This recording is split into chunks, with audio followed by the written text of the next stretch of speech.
Right, so this video will cover a little bit about the lower, middle, and the upper center, and just kind of think a little bit about these circular pathways that are also occurring in the context of Tai Chi and Qigong. Right, so the upper center, you could think of being, in the upper brain. That's basically the center of your spirit, right? So the middle center, if you come more towards the lower portion of your sternum, right, think diaphragm, right? So that's basically the location of the middle center. You could think of that obviously as correlating to your emotions, right? So you could think of it as the center of fire, right? It has to do with hormone production as well from the thyroid glands, right? Then you've got the lower dantian, right? So the lower center, right? So you've got two. You've got one on the surface, right? So the lower abdominal region, and that would be referred to as the false dantian, right? So, and it's false because it doesn't have the ability to store the qi that's it's able to produce, right? So here it can produce the qi, but this energy is then going to be distributed through other pathways through the rest of the body, right? So the what's considered the real dantian would correspond to, in physics, what we would refer to as our center of gravity, right? So that's basically if you kind of stick your finger, 2 inches below your belly button and just imagine your attention is right there in the center of your guts. And in neuroscience today, it's recognized that our gut is acting as a second brain. So it makes a lot of sense to think, that there is something to this sort of theory, in Tai Chi, Chinese medicine. So when we're doing this exercise of turning the dantian, think of it from the center of gravity, right? So it's the real dantian, right? So for this sequence of exercises, we're just going to be doing a forward and backward movement, right? So as I come forward, my weight's just kind of shifting easy onto the front leg, and then I shift back and I'm folding a little bit in my hip and in my knees. So I want to try to keep my body upright. Ideally, get your head into a better position. You might see me like this sometimes, but ideally I would be more like this. Right. So hold on to an imaginary ball, or you could take something, like you could just hold a book or a pen, and you're just gonna be working with this kind of a movement, right? Like that, just a circular movement. Right. So just start with the movement itself, and just get a sense that your body is moving your hands. Right. So think of it more in biomechanical terms. Right. So it's your body going back, bringing the hands back, and then your body goes forward, and that brings the hands forward. All right, just real easy movement. Right, you could explore backwards, but I would recommend that you stick with forwards for this particular lesson. Good. So now shift the focus a little more to the internal, right? And think that you have a ball, right? So the ball is starting to turn. And the movement of the ball is basically going to be imaginary. You might feel something, but don't get carried away, with your mind there. Just keep that image that there's a turning occurring, and the rotation of the ball is going to correspond to the movement of your hands. Right? So I could imagine that the ball is moving my hands, or I could imagine that my hands are moving the ball, right? So it's like you're kind of cranking some kind of a rowing machine or something where there's resistance, right? So you just get that feeling that you're connecting your center or your core to this movement. Good. Switch your legs. All right, just continue with that movement. Right. Notice your breathing.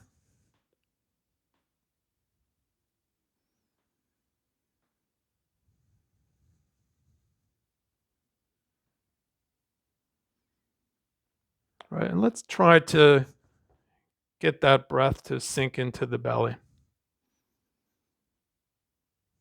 If you can't do so, don't worry about it. Right, but just have the intention that you're breathing low. Right, so now what I'm going to do as I start to move my hands up is I'm going to imagine that I'm pulling some kind of a heavy resistive energy up my back, right? So it comes up my back. It goes all the way up until I feel like it's at the top of my head.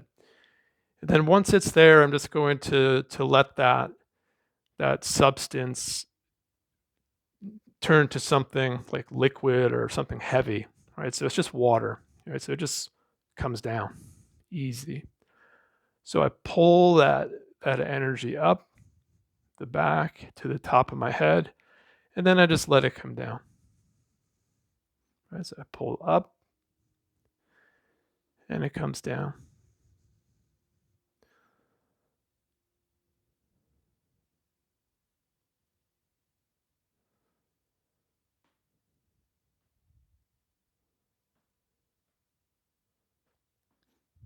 Good. Switch your legs.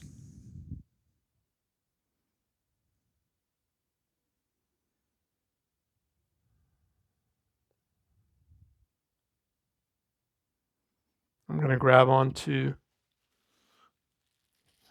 something, right? So as I move this, I'm just going to go a little slower, right? So having a little bit of weight kind of helps me to link to the ground, right? So I feel like I'm using energy. Obviously, I'm using my muscles, but it's like my legs, my core comes up the back, and then I can just feel the weight, right? So it's gravity, right? So I just let it come down, right? So it's here to there, right? Pull the energy up and let it come down. Good. So what I'll do now is I'll start to create a little bit of variance in the way that I make the movements or my intention. So let's just start by thinking it'll go a little quicker as you come up, and then it just drops down. Right? So it's quick, and it comes up. So I speed the wheel up, right? I speed the rotation of the ball to get that energy to come up a little quicker. Right. Then I start to feel a little more my core muscles, my diaphragm participating. Obviously, my legs are doing a little more too. So here.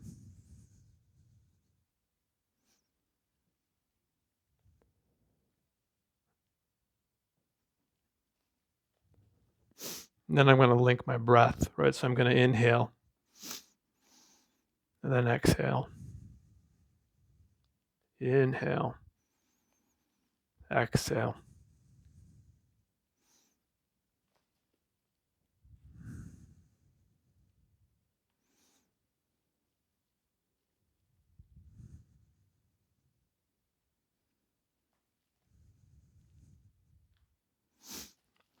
Good. And then I could play with the rotation a little bit. So I've been working with forward rotation. So now I'm going to think that the ball could rotate backwards. But in this case, I'm thinking there's one ball rotating back. That's going to be the ball in the middle, right? The center. And then there's going to be another ball around it, right? So they're going to work in opposition, right? So I just visualize, this might be a little too much for some of you guys, but I just visualize that ball's rotating backwards. And it's like this resistance that occurs between the two balls. It's like there's something spins backwards in order to get that thing to spin forward. So I have that feeling that it just keeps rotating backwards, but I feel that it helps my body to move in this kind of a forward rotation.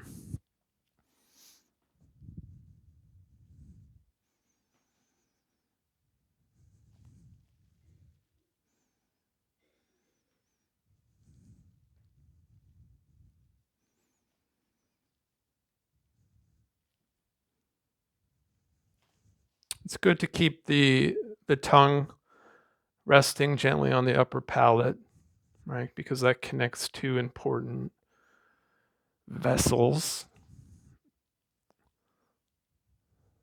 or meridians. And so you're breathing through the nose if you're able to. Think of breathing through the back of the nose. Right, that'll help you to breathe a little deeper, right, less into the chest. Good. And if you had an object, just put it down, right, and just stand with your hands holding a ball and just kind of bring that energy up. And now make the intention of the rotation move beyond the spine and the torso and just make it actually move outside of your body, right? So you still can have that rotation of the center, but now it's like you're thinking that your body is larger, right? So your consciousness is larger than your physical body. You know, anything that I can touch, that's my personal space, right? Anything beyond my personal space, I could think of that as cosmic space, right? But I can send my consciousness outside the building, you know, outside the city and into the sky or whatever if I want to. But for this, just kind of think more around like the personal space, like you have a big sphere. So and you're just moving that awareness above, in front, below, and behind yourself.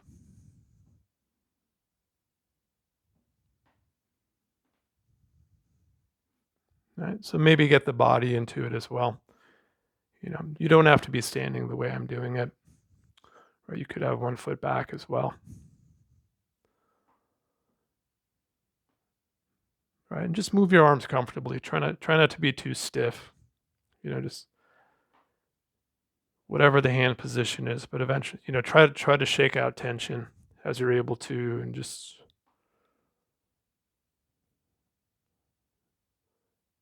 explore what it's like to move your attention and your consciousness a little bit outside of your body.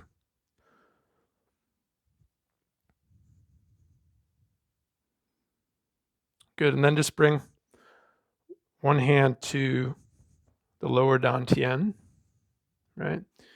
The other hand covering it. Right, so we're on the outer portion of the abdominals here. So this would be the false dantian, as it's referred to by some. All right, so move your attention to the center of gravity, and now we're thinking of the real dantian, and that's basically where, you know, we're storing up all this chi that we're looking to cultivate.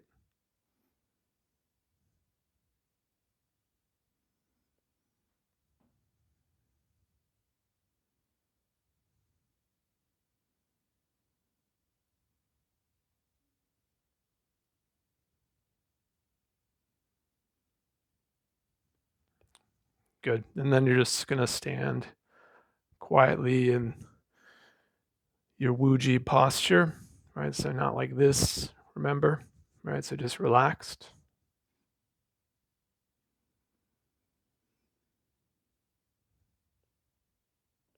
So I look at these exercises as, you know, being very practical, right? So I don't look at them as mystical. When I was younger, I was really skeptical of this whole notion of ki or chi, even though I was so compelled to train, in these martial arts. I'm coming from more of a Western background. I studied engineering and physics and stuff like that.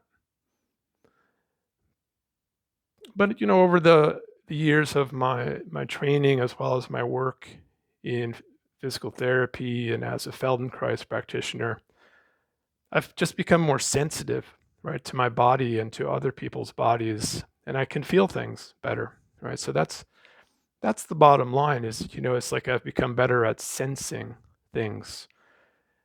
And my imagination, I think, has probably expanded because of all this, right? So a lot of what I'm asking you to do is just to sort of take a leap of faith, right? Use your imagination and just see what you feel, right? So any of you could just imagine, you could just stand here and just imagine bending your arm, right? So bend your elbow, right? So if you just stand here and bend your elbow, you will feel something occur in the musculature, right? Because your premotor cortex in your brain is going to contract those muscles and it's going to prepare those muscles to contract.